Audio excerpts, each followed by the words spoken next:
Assalamualaikum warahmatullahi wabarakatuh. Monday morning, Senin pagi, ngobras. Udah pernah belum? Bukan pagi ya, maksudnya siang. Tapi sebelum jam 12. Kayaknya baru pertama kali nih. Oke. Selamat jumpa lagi dengan saya Indra Uno di acara live Instagram. Judulnya Ngobrol Santai Seputar Kewirausahaan. Hari ini kita akan jumpa dengan komunitas HR Academy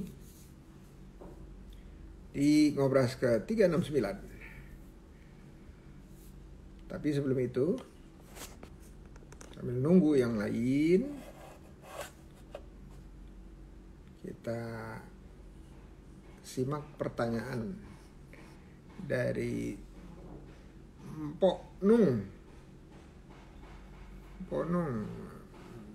Pak Indra minta tanggapannya tentang aturan pemerintah yang boleh bukber tapi nggak boleh ngobrol. Jadi konsep silaturahminya itu bagaimana? Saya bingung. Jadi saya coba tanyakan ke Bapak.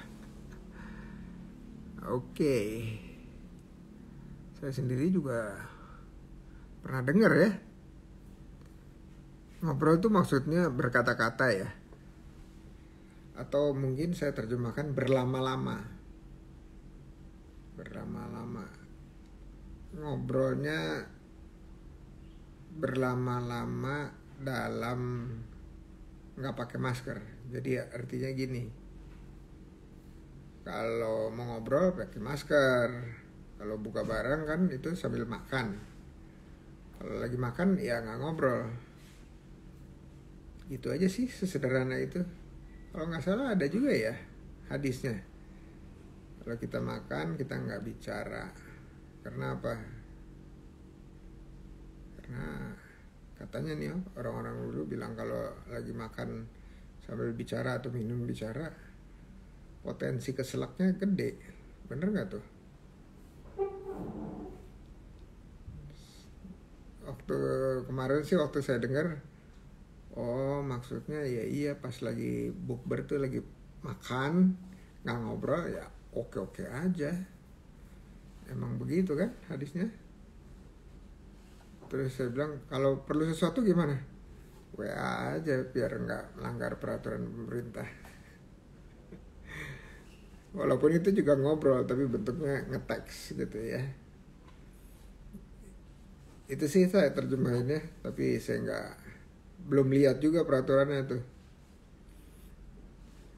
Semoga membantu Ponong di Tangerang. Makasih pertanyaannya. Kalau menurut Ponong gimana? Bingung ya?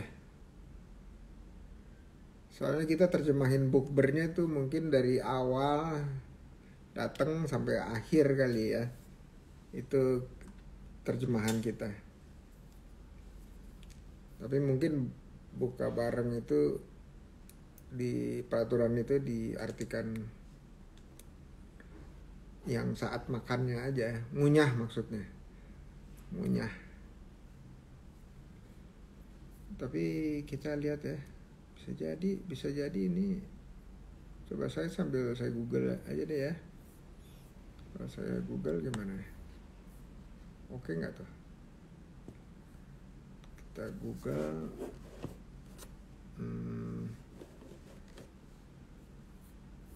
Beneran gak sih ada peraturan boleh bukber sambil itu? Nggak boleh ngobrol. Aturan bukber dilarang ngobrol. Bener gak? Boleh bukber tapi dilarang ngobrol. Ini penjelasan Satgas.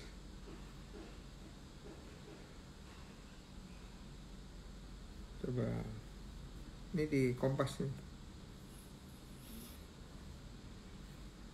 Ini penjelasan Satgas COVID-19 dan ahli kesehatan. Beritanya tanggal 2 April. Baru-baru ini pemerintah mengimbau agar masyarakat yang ingin buka puasa bersama atau bukber selama Ramadan dianjurkan untuk tidak berbicara satu sama lain.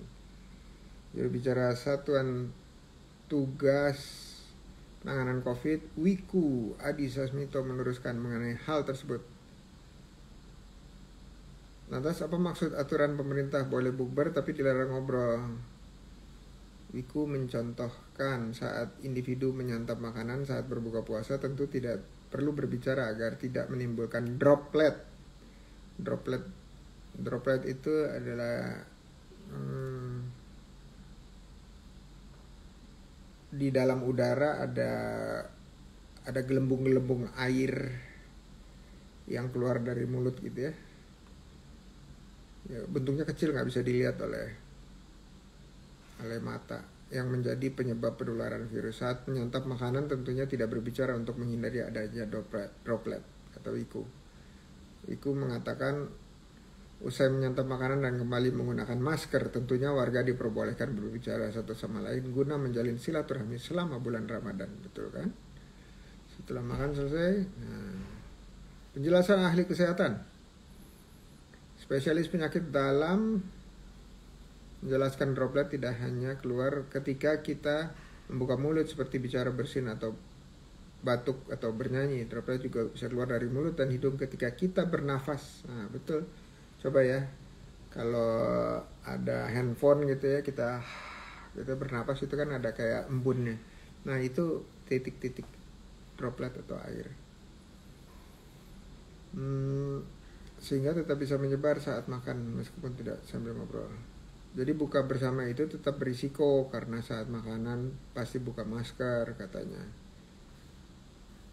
Gitu. Kira-kira gitu ya. Tapi menurut saya sih kita prokes aja dan jaga jarak dan seterusnya gitu ya. Masker, cuci tangan, insya Allah Allah jaga kesehatan kita di bulan puasa, bulan Ramadan, karena memang kita badannya lebih fit ya secara keseluruhan, secara umum. Oke, coba kita lihat udah hadir belum nih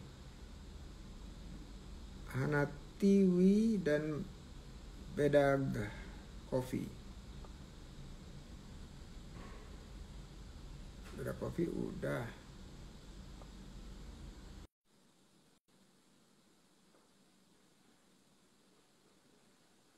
Hanatiwi belum.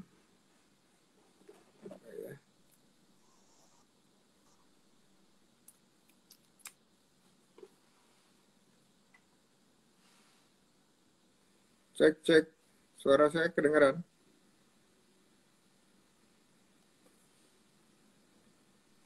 Kayaknya videonya masih ngadep.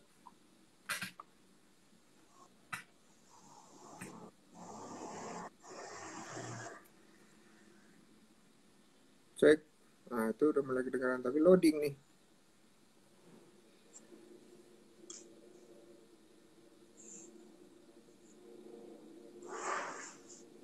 Assalamualaikum Pak Indra. Waalaikumsalam warahmatullahi wabarakatuh. Apa kabar Mas? Ya. Nama saya Doni dari Jember, Jawa Timur, Pak. Mas Doni Doni Beda Kopi. Mas Doni bisa lihat video saya? Bisa, Pak. Bisa. Jelas. Kalau suara saya? Suaranya agak pelan, Pak. Suaranya agak pelan. Bukan karena volumenya kecil kan Ya. di situ? Udah mentok belum volumenya? Cek. Sudah lumayan nggak terdengar. Oke. Ya. Mas Doni, aku nggak bisa lihat videonya Mas Doni hanya ada Iya. plastik-plastik itu, saya putusin dulu terus nanti saya undang lagi ya. Saya invite lagi ya. Ya. Ini tapi kok anu ya, muka saya kelihatan ya? Apa kebalik ini? Eh, Sudah saya balik. oh, Bentar. coba nggak apa-apa, saya ini dulu, saya matiin, saya Ini. invite ulang ya, nggak apa-apa. Sebentar.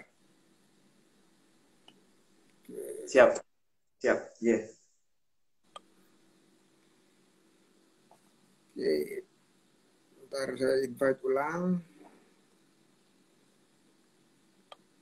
Eh, wow, ada Bang Alex. Apa kabar, bro? Ada Waalaikumsalam. Emir Satrio, Reza Ventola.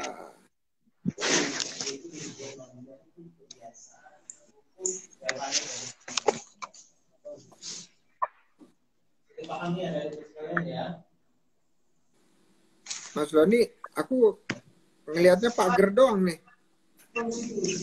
Halo, Assalamualaikum, Prof. Waalaikumsalam warahmatullah. Ini dengan Hana, Prof. Iya, Mbak Hana di kota apa? di Palembang, Prof.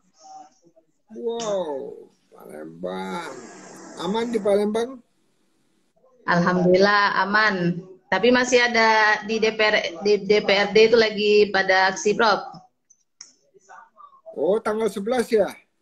Iya, Oh, pantau terus dari TV atau gimana?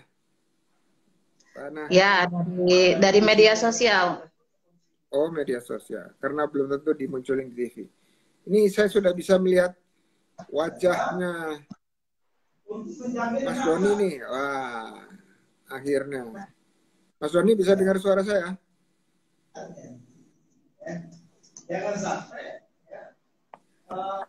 Tapi loading ini.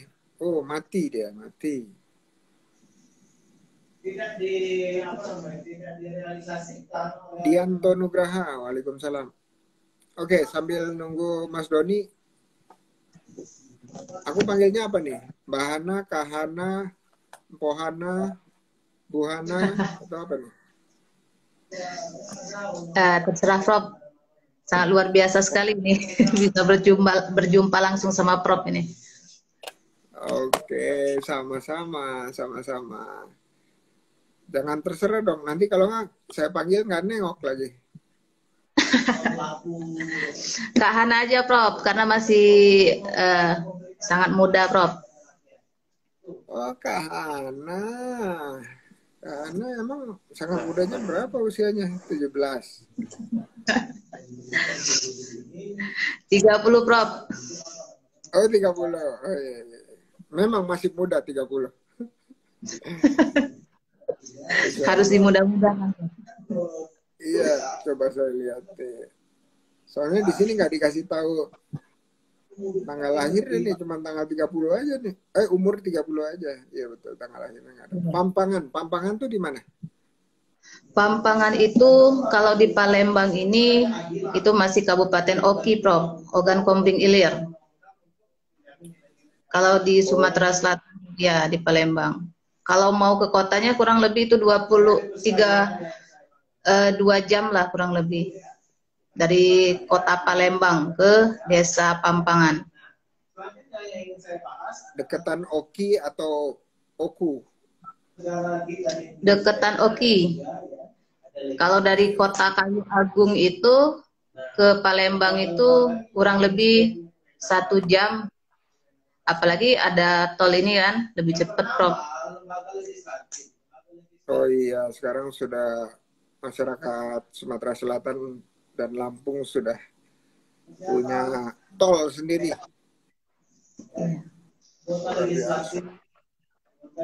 Cak David, Kak Doni salah satu senior perkopian dan barista Jember. Oh, tapi putus lagi nih, sebentar saya undang lagi nih dia. Signalnya kali, Prof.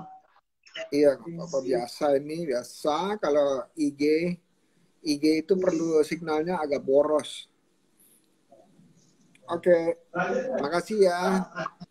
Halo Nah, Mas Doni, ini udah muncul nih, walaupun loading. Mas Doni mungkin harus restart dulu handphonenya. Oke, kita mulai aja dengan perkenalan pribadi dengan Kak Hana ya. Silakan Kak Hana. Oke, terima kasih Prof. Bismillahirrahmanirrahim.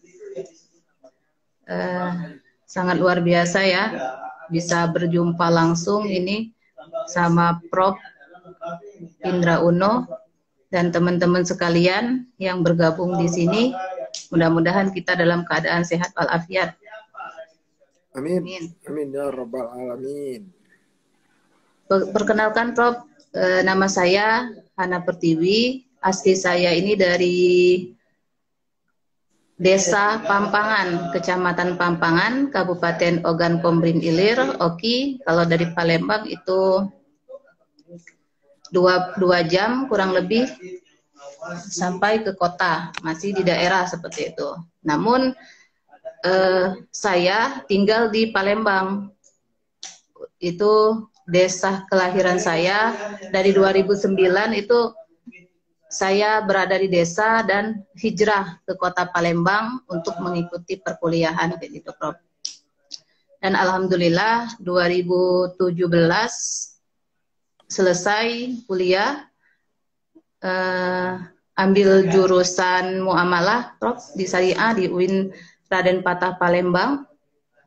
Itu 2009 dan sampai sekarang, dan alhamdulillah Prof saya ambil juga strata 2. Masya Allah, Masya Allah. Ya. Dan sekarang masih belajar terus belajar seperti itu. Masya Allah. S2-nya ambil jurusan apa, Kak Ana? Dan alhamdulillah juga S2-nya saya ambil jurusan ekonomi syariah, Prof. Wow. Berarti saya bertemu orang yang masih jarang di Indonesia nih, yang memahami dan ahlinya ekonomi syariah. Nanti cerita-cerita sedikit ya. Apa yang dipelajari di ekonomi syariah? Paling kurang lebih ya seputaran dengan akad-akad seperti itu, Prof. Dalam artian bukan ijab kabul di dalam jual beli gitu. Oh gitu. Nah, konsep-konsepnya produk. Iya, itu nama-namanya yang paling diingat masyarakat apa tuh? Yang paling sering? Ya biasanya lebih kepada mudorobah kayak gitu, Prof. Akad mudorobah, musyarakah yang seperti itu. Artinya apa kalau mudharabah bahasa Indonesianya? Itu lebih kepada bagi hasil kerjasama kayak gitu antara pemodal dan pengelola.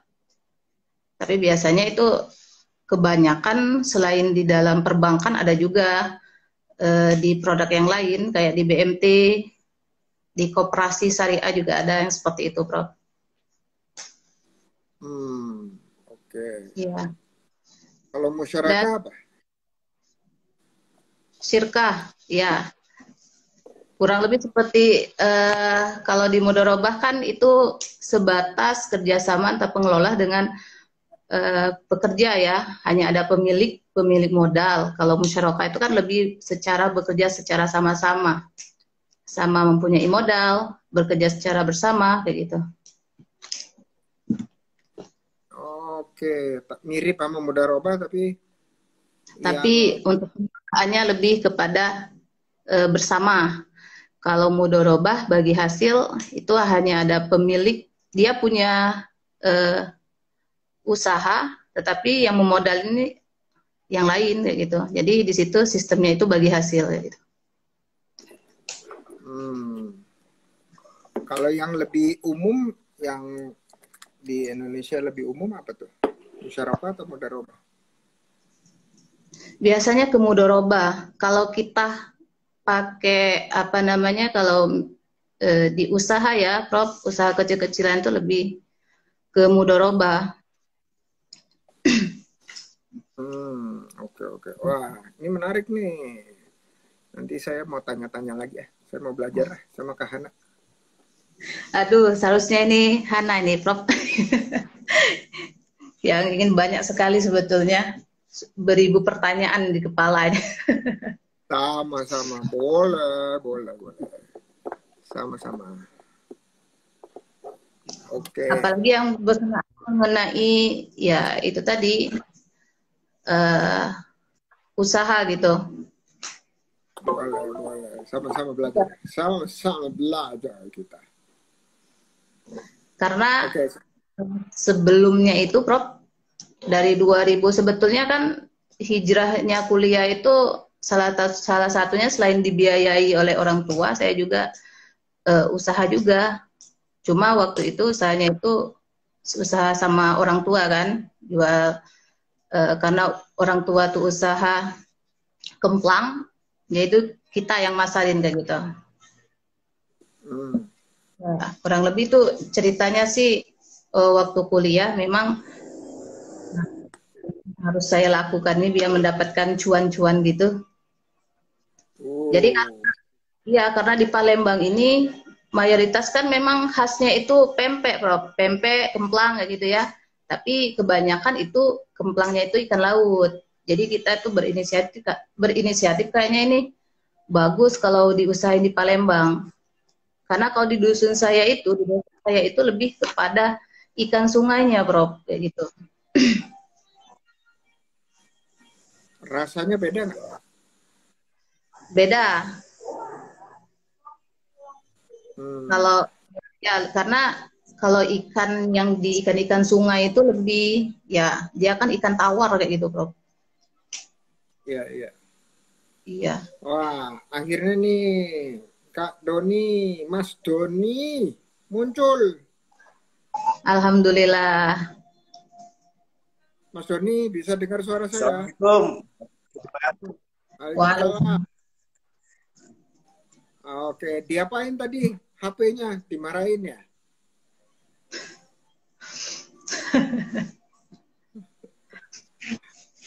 Mungkin sinyalnya masih loading sedikit. Iya. Sinyalnya agak susah ini, Prof. Oh, ini di kota Jembernya Sinyalnya atau di agak susah ini. Pakai wifi karena. Iya. Pakai kuota. Pakai wifi. Pakai wifi saya, Prof. Oh iya. Aman sekarang, udah aman nih. Lumayan aman maksudnya. Kadang ono, kadang gak ono. Assalamualaikum, Mbak. Dari Yayasan Suka Maklumat. Oh, itu ada tamunya Kak Hana tuh. Kak Hana nggak mau disambut. Iya, ada teman juga, Prof. Coba ditaruh tulisan, maaf sedang live gitu. Ya, terusin Kak Hana. Itu Mas Doni putus lagi nih. Iya. Pakai Jadi sebetulnya itu melatar belakangi juga sih, Prof. Karena kan kayaknya kalau di Palembang ini lebih banyak yang menjual kemplangnya itu pakai ikan laut kayak gitu. Kayaknya ini menarik deh kalau aku jual di Palembang. Dan alhamdulillah sih sebetulnya, Prof, banyak. Awalnya itu aku coba-coba dulu 10 kan. Kalau di sana kan udah di packing. Cuma packingnya itu ya namanya juga di desa, ya ala-ala desa kayak itu, cuma sebatas packing biasa. Cuma memang kalau lihat ya kebanyakan masyarakat Palembang kalau aku lihat ya karena biasa makan kemplang Palembang, jadi kalau coba makan kemplang di dusun itu rasanya berbeda gitu. Dan juga sebetulnya iya, gurih. Cuma terkadang ada kendala juga di situ karena packingnya itu alanya biasa dan juga cara pembuatnya itu masih manual. Untuk apa namanya, kadar lama tahan lamanya itu paling 1 pekan, Prof, 1 minggu lah. Kalau memang enggak di ini dia bisa, kalau bahasa kami itu dia bisa menciut, bisa lempem itu, Prof. Jadi terkadang kalau memang udah dipasarin, udah ke Palembang itu tuh harus bisa disebarin kayak gitu. Itu terkadang. Dan juga sampai sekarang juga mikir pakai packing apa kayak itu. Karena kalau kemplangnya itu lumayan besar. Dan sebetulnya untungnya itu sekarang ini kan kalau kemplang itu kan kemplang panggang, Bro. Nggak digoreng, dia dipanggang. Jadi cukup dipanggang aja. Itu sebetulnya untuk saat ini kan lebih menguntungkan ya, karena kan minyak sekarang kan pada luar biasa sekali, 2 kali lipat. Oke. Mas Doni. Siap. Gimana Ya. Mas Doni? Siap, Prof. Ini sudah saya ganti paket kuota akhirnya. Saya pikir wifi. Akhirnya saya ganti kuota, kok stabil ini, Prof. Oh, bagus. Ya. Terima kasih kuota. Iya. Gitu dari tadi, ini wifi-nya tadi kayaknya mejen-mejen gitu. Iya, muter-muter terus tadi. Iya. Wifi-nya. Iya, Prof. Wifi-nya lagi kurang. Oke. Ya, lagi tadi kita udah bincang-bincang sebentar dengan Kak Hana, bicara mengenai usaha kemplang. Kemplang kalau di bahasa Jawa kemplang artinya apa? Kemplang itu macam kue kering kayak kerupuk gitu, Prof. Setahu saya kemplang. Kue kemplang yang bulat-bulat di Jogja itu kan yang kayak kerupuk keras banget itu. Iya. Oh. Tapi keras banget kan kemplang. Iya. Ya. Kalau di Palembang kerupuk. Kalau di Palembang itu kerupuk ya. Iya, kalau di Jawa, kayak di Jogja itu kerupuk tapi keras banget, kecil-kecil biasanya apa? Bukil itu. Terus kalau keras banget. Nah. Oke. Tapi kalau di Palembang itu gurih itu, Mas Doni. Oh, gurih. Ya. Rasanya variasinya ada yang rasa gurih tapi keras. Maksudnya kalau kita makan itu apa ya? Ya tidak serenyah kerupuk. Kalau kerupuk kan lembut, kalau kemplang itu keras. Itu. Tapi untuk kalau acara nonton bola ngemilnya kemplang. Iya. Kalau di Jakarta ada kata-kata ngemplang. Tahu ngemplang nggak? Kemplang itu ngambil kepunyaan orang. Nah, itu dia. Kalau di Palembang sama nggak? Karena ngemplang itu ngambil punya orang. Bukan. Oh, bukan. Iya. Nanti sama dengan ini makanan lagi. Kalau Cak David bilang kemplang bukan kampleng. Kalau kampleng apa, Cak David? Kampleng itu apa? Pukul ya? Pukul. Tempeleng. Iya. Kampleng. Menampar. Ngampleng menampar, Prof. Ya, menampar. Kampleng. Iya. Oke. Nah, sekarang giliran memperkenalkan diri Mas Doni. Barita senior, kata Cak David. Oke, assalamualaikum warahmatullahi wabarakatuh. Salam kenal. Ya, nama saya Doni Agustinus Waluyo. Saya adalah pengusaha kopi hulu hilir. Jadi 2016 saya itu usahanya kedai. Karena konsistensi bahan baku susah, akhirnya saya 2017 akhir menjadi petani kopi. Akhirnya sekarang jadi sekretaris Asosiasi Petani Kopi Jember. Kemudian di tahun 2018 mulai mengarah menjadi industri roastery. 2018 akhir itu industri roastery. Dan di 2021 baru fokus di barista.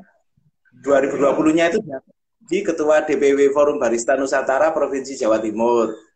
Kemudian di 2021 kemarin jadi penguji terbaik barista di Provinsi Jawa Timur. Akhirnya komplit, Prof.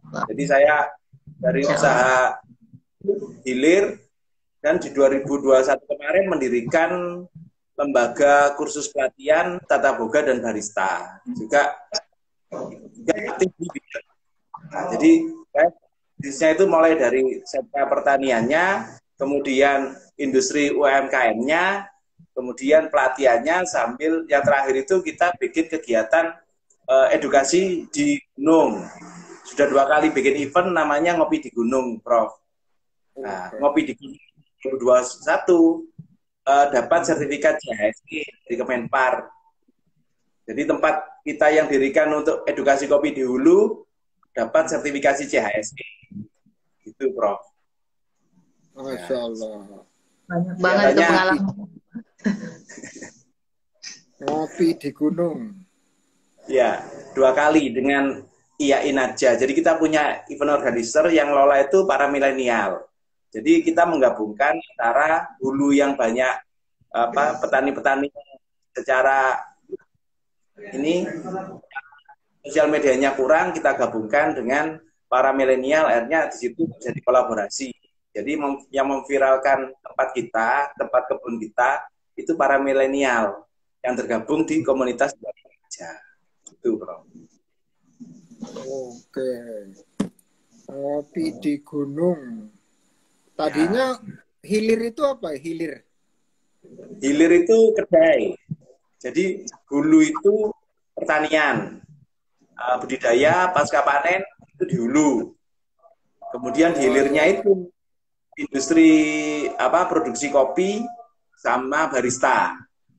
Kembang lagi ke pariwisata yang kalau pariwisatanya itu merangkum semua. Jadi hulu hilirnya digabung sama bidang pariwisata, Prof. Seperti itu sudah. Dan kita ini berbasis komunitas kita, jadi berkumpul-kumpul, kita kumpul-kumpul dengan antara orang sama orang kampus. Kebetulan tempat usaha saya di daerah kampus, Prof.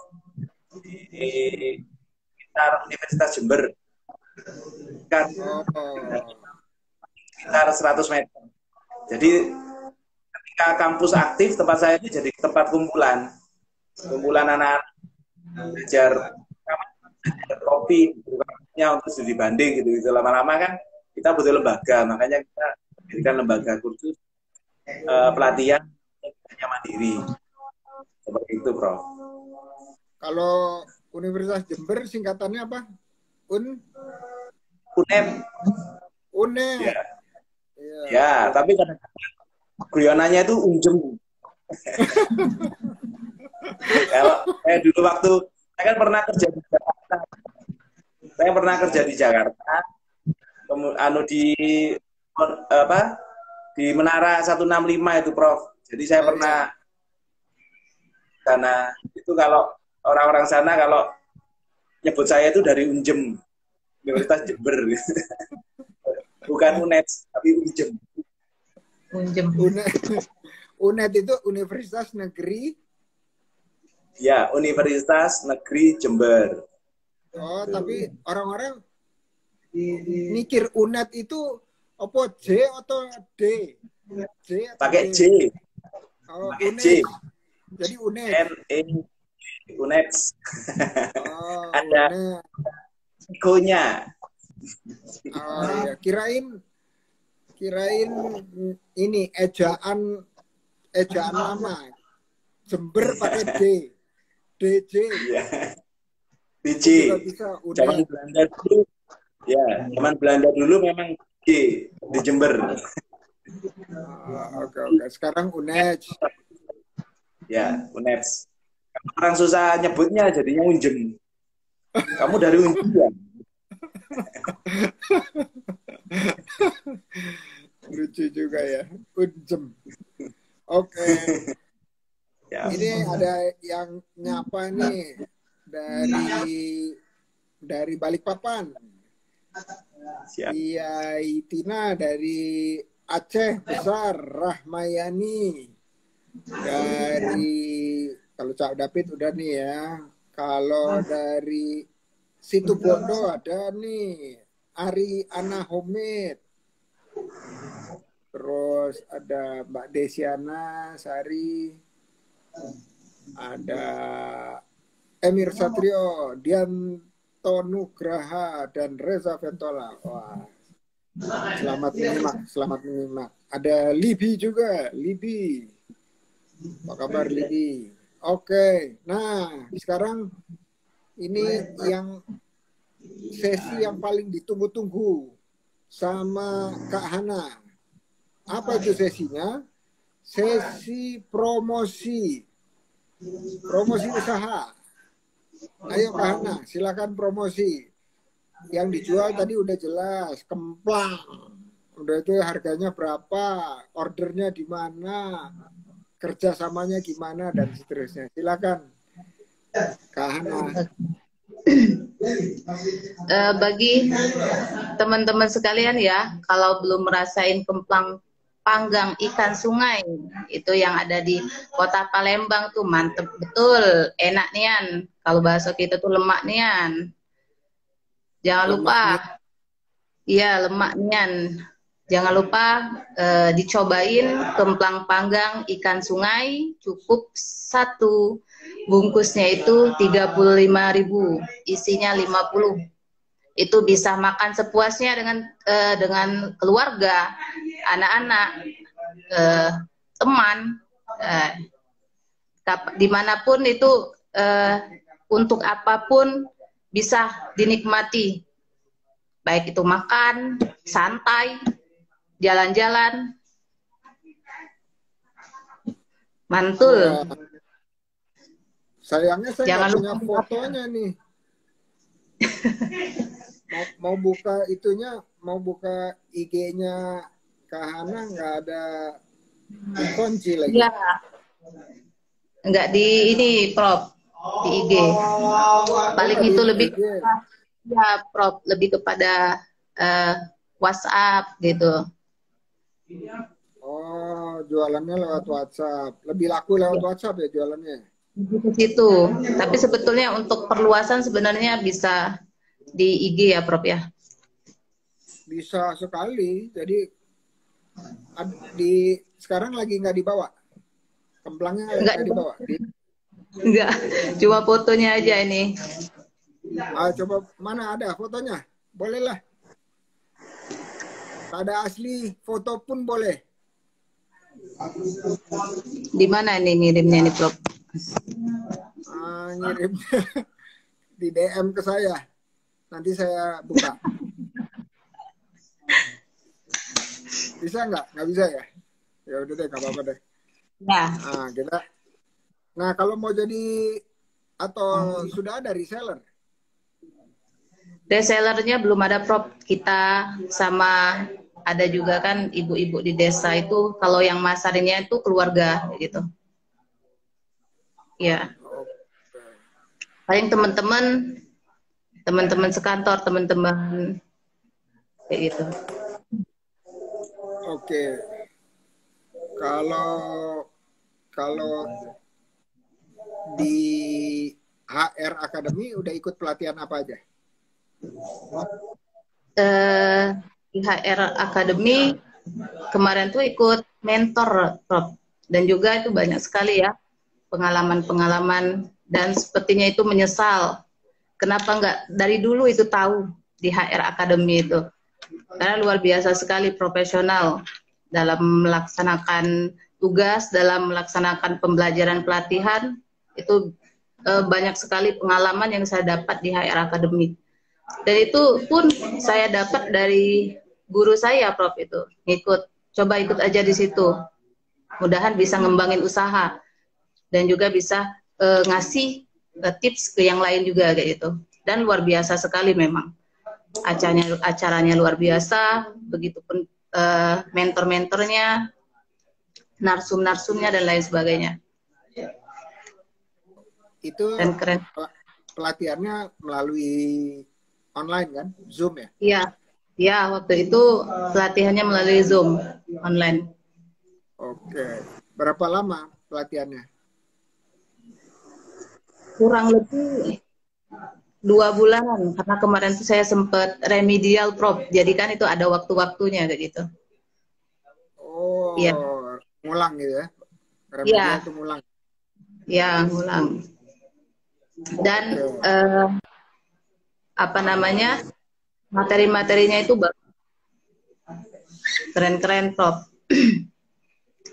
Kalau pelatihan mentor itu berarti sekarang udah jadi mentor wirausaha dong? Kalau sekarang itu sebetulnya 2017 kemarin tuh sempat juga Prof, karena 2018 kemarin itu dikarenakan ada ibu-ibu usaha kemplang panggang juga di dusun kayak gitu. Selain itu paling tanya jawab ngobrol-ngobrol santai sama senior juga. Oke. Berarti ya untuk mentornya itu lebih kepada ibu-ibu yang ada di desa saya, Desa Pampangan, yang pengelola juga usaha itu. Oke. Nanti habis itu saya tanya-tanya lagi. Oh, ini pelatihannya gratis atau berbayar? Enggak, gratis Prof, karena juga juga di dusun Prof. Kalau di daerah itu pelatihan itu saja itu memang perlu persuasif, perlu ajakan-ajakan yang ya namanya juga di daerah, apalagi berbayar gitu. Oh, kalau bayarnya pakai pisang masih mau nggak? Iya, kayak zaman dulu ya Prof ya. Iya, zaman dulu kalau ustadz itu disuka dibawain pisang, buah-buah, duren, segala macem. Iya. Oke, sip. Kalau satu lagi saya mau nanya ke Hana. Dari pelatihan mentor itu, kira-kira yang langsung diterapkan di usaha kemplang ini apa? Yang mana pelatihannya? Topik mana? Kayaknya lebih waktu itu yang diterapkan lebih ke branding Prof. Branding ataupun kemasannya. Kalau dilihat waktu ya namanya juga tempat saya itu kan kalau jualannya itu cukup dengan memasarkan di daerah-daerah saja, tetapi dengan mengikuti pelatihan itu kayaknya bagus ini untuk kemasannya itu lebih baik lagi, lebih bagus lagi biar menarik dari konsumen kayak gitu. Lebih ke kemasan gitu. Oh, kemasan ya. Oh iya, sebelum saya lupa, kemarin waktu OKOC sampai sekarang masih ada nih, OKOC di Jakarta tuh ada pameran di Mall Basura. Mall Basura itu di Jakarta Timur, itu ada CKD. CKD itu carikemasan.com. Itu mereka memberikan kemasan beserta gambar grafisnya untuk secara gratis untuk para anggota OKOC. Jadi kalau ingin kemasannya di upgrade gitu ya, langsung kontak ke HRA terus bilang gimana caranya untuk dapat, karena itu dia kasihnya ribuan gitu ya, ribuan kemasan. Maksudnya ribuan kemasan itu ke ribuan UMKM. Jadi dia buka karena dia pengen berkontribusi untuk pertumbuhan UMKM. Mudah-mudahan informasinya bermanfaat. Terima kasih banyak Prof. Sangat sekali itu. Di ckg.com ya Prof ya? CKD atau singkatan dari carikemasan.com. sarikemasan.com. Jadi mereka udah kerjasama sama kita. Oke. Terima kasih. Terima kasih banyak. Sama-sama karena oke, sekarang promosi Mas Doni Barista Senior. Terima kasih, Bu. Oke, teman-teman pecinta kopi, saya di sini mewakili juga dari kelompok petani kopi Jember. Kita punya 2 produk kopi unggulan. Yang pertama ini kopi dari 3 gunung yang berbeda. Jadi Jember itu memiliki 3 gunung, Gunung Argopuro, Gunung Raung, Gunung Mero Betiri. Dan 3 gunung itu menghasilkan jenis kopi yang berbeda. Kopi Arabica, kopi Librica, dan kopi Robusta. Nah, olahan petani kopi kami yang terbaik, kami jadikan 1 paket kopi, beli 1, isi 3. Harganya 60.000 saja. Dan di dalamnya ini ada gambar budaya kami. Budaya kami ini ada budaya can-macanan kaduk, ada budaya musik patrol, ada budaya tari labako. Ini kita taruh di kemasan. Tujuannya apa? Selain kita mempromosikan kopi, kita juga mempromosikan budaya. Seperti ini. Yang kedua, ini untuk barista. Kami punya produk yang namanya kopi Librica peninggalan Belanda yang warnanya kuning. Kalau sejarahnya itu kopi Jember ditanam era penanaman tembakau di tahun sekitar 1859. Nah, salah satu kopinya itu Librica yang berwarna kuning. Nah, kopi Librica yang berwarna kuning itu proses pasca panen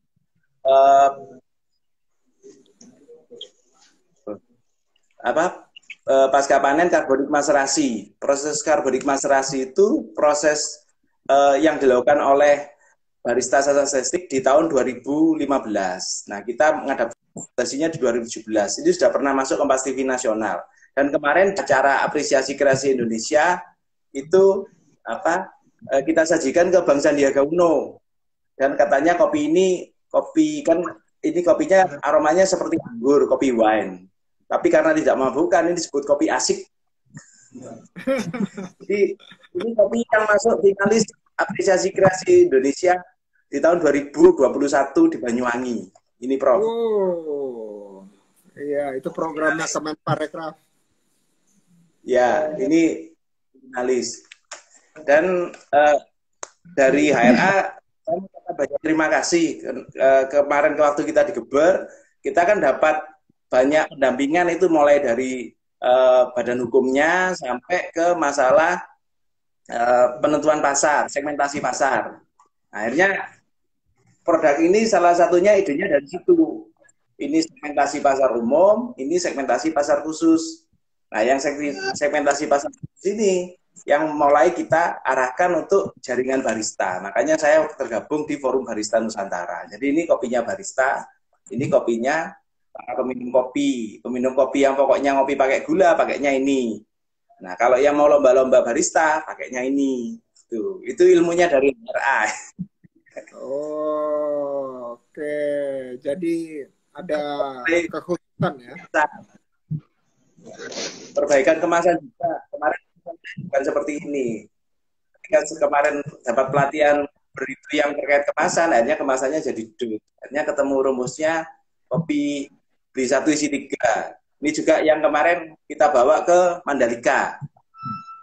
2022 kemarin kita ke Mandalika. Ikut Mandalika Food Festival yang MotoGP. Yang ada Mbak Rara yang rame jualan ke situ. Nah, ini juga itu penentuan segmentasi. Segmentasinya itu ilmunya HRA itu. Jadi di HRA itu kita diajari bahwa seorang pengusaha UMKM itu jangan hanya produknya bagus, juga SDM-nya. Kan kalau kita mau disebut kompeten kan kita harus punya 3 hal. Knowledge, attitude, sama skill. Mungkin kalau kita selaku UMKM itu skill-nya dilatih terus, tapi masalah knowledge-nya kan harus ditambah. Knowledge itu dapatnya dari mana? Ya dari pelatihan-pelatihan yang dilakukan oleh HRA di Geber itu. Akhirnya kita punya pengetahuan bagaimana sih ini pasarnya di mana? Ini pasarnya di mana? Kalau sudah tahu pasarnya di mana, baru kita penetrasi kan. Kalau kita tidak ikut seperti itu ya akhirnya kita jadi kayak PKL aja, jualan aja di mana? lapak-lapak gitu, atau hanya di kota aja. Tapi kalau kita bisa melakukan segmentasi pasar, akhirnya kita tahu, oh ini pasarnya mau dilempar kemana, kita harus ikut pameran apa. Ya. Cuman untuk yang barista ini sih memang jalur pemasarannya kita masih sifatnya kayak gerilya, karena harus berjaringan. Kalau yang barista kan ini harus ada lingkaran sendiri, kecuali misalkan kita sering dapat kesempatan untuk tampil event nasional, nah ini mungkin bisa jadi salah satu ujung tombak untuk mengenalkan kopi jumbo. Salah satunya Liberica yang ditanam di era Belanda dulu. Seperti itu, Prof. Masya Allah. Terus kalau tadi harganya yang barista berapa harganya?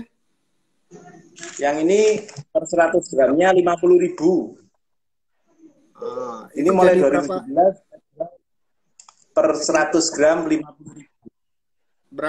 Berapa cangkir tuh? 10 cangkir. Jadi secangkirnya bisa dijual 5.000 plus. Ya.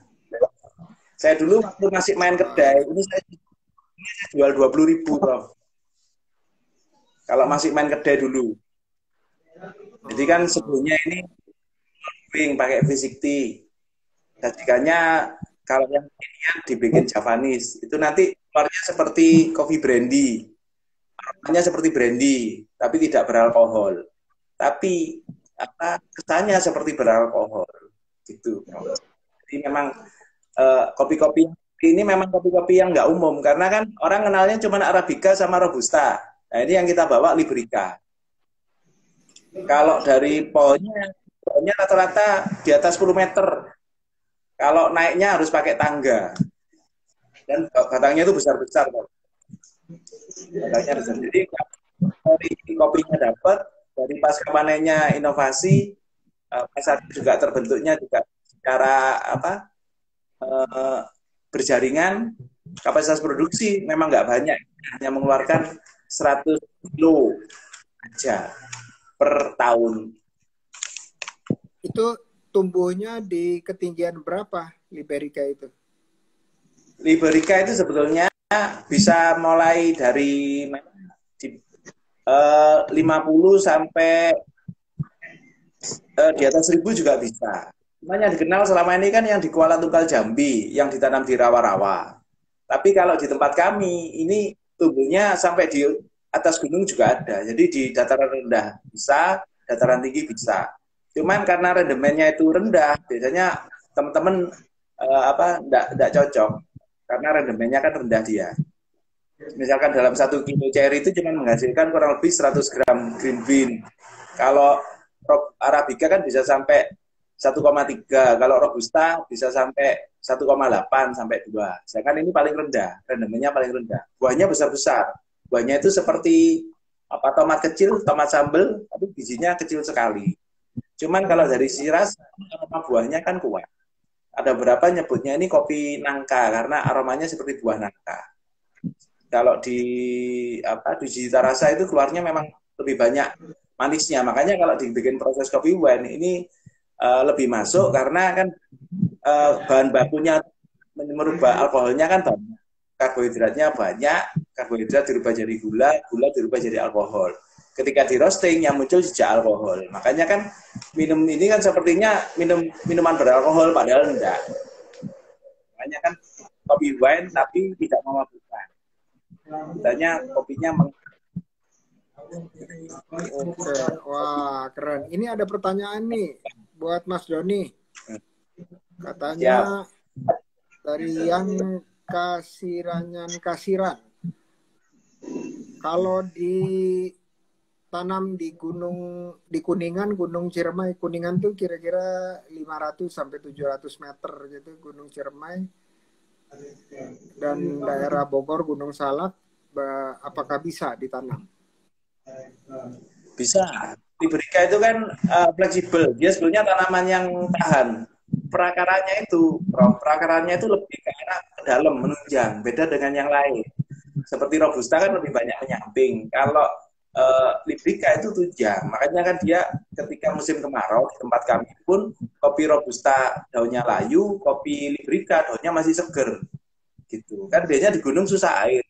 Nah, kalau Librica itu sebenarnya di banyak tempat dia tahan. Cuman karena rendemennya rendah, biasanya ini kalau dari sisi industri kan karena cuma 10% rendemen. Gitu. Jadi misalkan kita panen 1 ton itu paling cuma 1 kintal. Sedangkan lainnya kan bisa sampai 1,5 kintal, 2 kintal gitu. Biasanya kalau di tempat kami dulu dicampur. Jadi ketika panen Robusta dicampur sama Librica. Cuman karena trennya ala barista, akhirnya mulai dipilih. Arabica sendiri, Librica sendiri, Robusta sendiri. Tapi memang segmentasinya segmentasi khusus. Segmentasi minat bukan minuman kopi yang umum pakai gula gitu. Biarpun di pasaran juga ada kopi Librica diolah apa adanya itu juga ada. Cuman ini kita olahnya kan beda, kita adaptasi pakai jurnalnya juara dunia barista yang 15 dari Australia itu. Jurnalnya kita adaptasi, kita bikin namanya natural anaerob. Jadi kita fermentasi sampai sekitar 5 hari, akhirnya kita rasa seperti alkoholnya itu muncul. Oke. Ini udah bisa diangkat jadi profesor kopi Ki.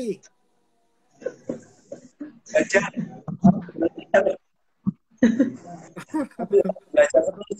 Harus sering pameran tingkat nasional ini baru bisa. Iya. Sementara ini kan kita kalau kita teman kopi itu yang kemarin di Mandalika, ya itu sudah ikut pameran. Nanti ada festival-festival kopi, memang harus diikutkan. Cuman kan ini di luar pakem memang, produk-produk kopi di luar pakem.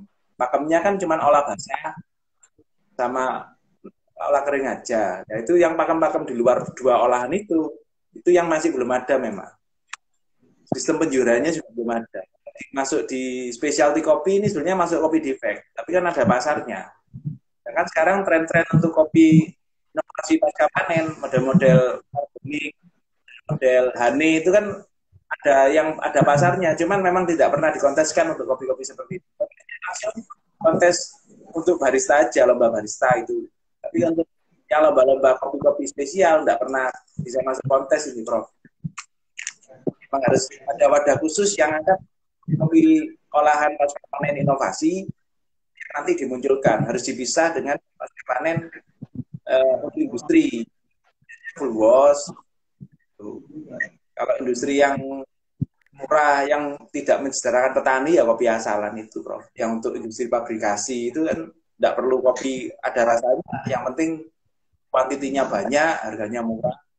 Itu, Prof. Ya kan? Iya. Wah, ini kayaknya kita harus bikin satu sesi khusus dari Prof. Kopi Doni. Prof. Kopi Doni. Harus nih sesi khusus. Nah, masih belajar terus ini. Iya, iya. Kok saya ke Jember itu tahun lalu nggak ketemu sama Mas Doni ya. Saya cuma ketemunya sama Pak Hendi aja, Pak Bub. Iya. Kalau gitu, monggo, kalau ada ke Jember, hampir ke tempat saya, lihat proses pasca panennya, atau main ke kebun kami.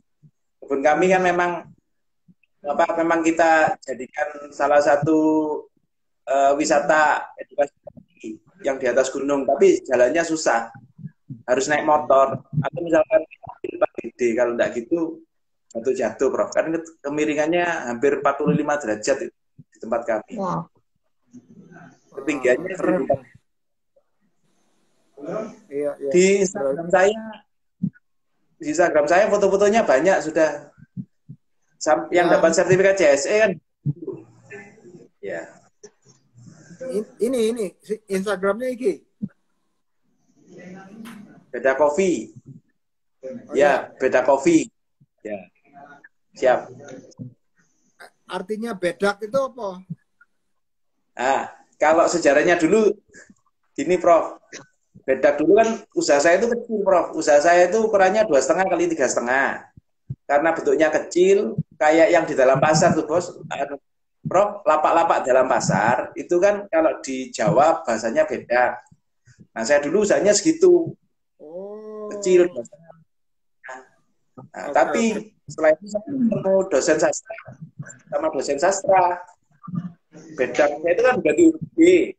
Dulunya kan huruf K, ganti huruf G. Seperti ini, Prof. Huruf G.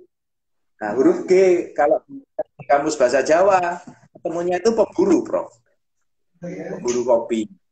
Nah, kenyataannya saya di lapangan juga suka keliling dari gunung. Saya kan dulu memang pecinta alam, Prof. Jadi saya suka naik gunung. Saya mulai jajaki daerah Argopuro, jajaki daerah Raung, jajaki daerah Meru Berdiri. Di Facebook saya ada itu, ini beda kopi. Jadi saya sekarang suka nyari kopi-kopi yang unik-unik, kopi-kopi peninggalannya Belanda itu yang kuno-kuno itu, Prof. Itu juga suka saya eksplor. Salah satunya dengan KUP Paradise, jadinya kopi wine ini. Ini kan salah satu ekspor kopi kuno yang kita kembangkan dengan pasca paten inovasi, Prof. Masya Allah, Masya Allah. Ngomong-ngomong ini, kita udah kelewatan 3 menit iki. Piye? Luar biasa. Hobi menginspirasi. Potong gangguan sinyal ini. Potong Yang gangguan sinyal. Ya nggak popo. Nanti mudah-mudahan masih bisa lanjut diskusi terus buat teman-teman lain. Semoga bisa manfaat diskusi kemplang kopi atau kopi kemplang gitu ya. Jadi kopi dan kemplang. Keren-keren. Oke, terakhir nggak sempet nanya sama saya. Kasih kalimat penutup aja deh buat teman-teman. Dari Kak Hana kasih kalimat penutup, dari Mas Doni juga. Monggo, silakan Kak Hana. Oke, terima kasih Prof. Buat teman-teman, tetap semangat untuk berwirausaha. Tidak ada yang tidak mungkin kalau kita berusaha. Sukses itu jangan tunggu tua. Kalau sukses muda, kenapa menunggu tua? Semangat. Masya Allah, amin ya Rabbal Alamin. Betul. Sukses lagi dari bangku sekolah pun boleh. Ini Kak Hana contohnya nih. Ya masih kuliah udah mulai usaha. Masya Allah, keren-keren. Thank you. Silakan Mas Doni.